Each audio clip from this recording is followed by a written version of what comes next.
ပြန်စာပို့လာတဲ့ message ရှိကြီးကိုအချိန်ချင်းဖတ်ပြီးအချိန်ချင်းပြုံးရတာပါပဲမင်းတို့စကားလုံးတွေကိုကြပြားစာအောင်မတုံးတတ်ဘူးပြောပြီးရေးပို့လာတဲ့စာဟာ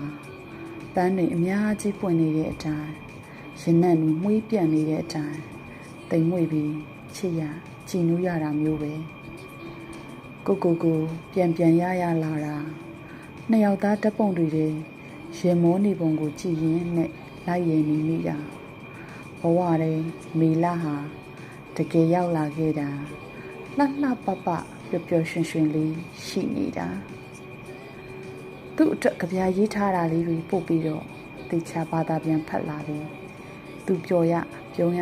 တဲ့တိတာပါတယ်သူပြောနေတာစကားတွေပြောနေကြရင်နဲ့ရုတ်တရက်ငါသိပါတယ်မင်းငါရဲ့ခဲရောင်တောက်မျက်ဝန်းတွေကိုအနီးကပ်မြည်ရတာကြိုက်တယ်ဆိုတာကြပြားလေးကအကြောင်းထပြောပြီးကိုရဲပြီးစားတယ်စိတ်ဝင်စားဖို့ကောင်းတာတွေအများကြီးစုထားတဲ့တီရှိနေတဲ့ယောက်ျားတစ်ယောက်ပဲ Hospital Playbook Korea series ကြည့်ရဲဆိုတော့ကိုကအံ့ဩပြီး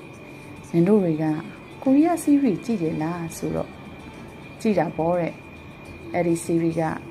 သူချော်ဖြတ်ရတာတွေနဲ့ကွက်တိကြပြီးသူဆရာဝန်ပေါ့စာဂျူနီယာဖြစ်တုန်းကအကြောင်းပါအရှိကြီးပြန်ပြောပြတယ်ဝိုင်းတွေဝီစကီတွေကော်ဖီတွေအကြောင်းကောင်းသိတယ်တေချာစိတ်ရှိလက်ရှိရှင်းပြပြောပြတယ်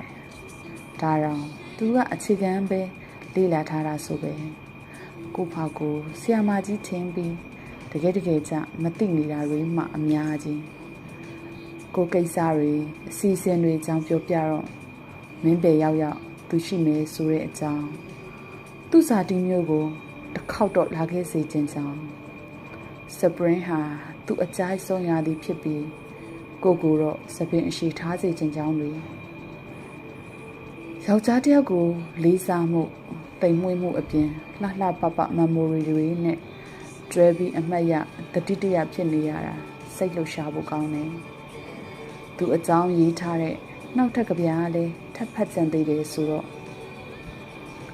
မင်းကငါရဲ့ကြပြားတွေကအစိပ်ပိုင်းတစ်ခုဖြစ်နှင်ပြီးလို့စာပြန်ပေးထားတယ်မျောလင့်ထားတာထက်ရီမန်းထားကြတာတွေထက်စောပြီးလဲပြန်ဆုံးနိုင်ကောင်းဆုံးနိုင်တယ်လို့နောက်လဲကြာနိုင်ပေမဲ့ကိုစီလှုပ်ရှားရှိတာတွေလုပ်ရင်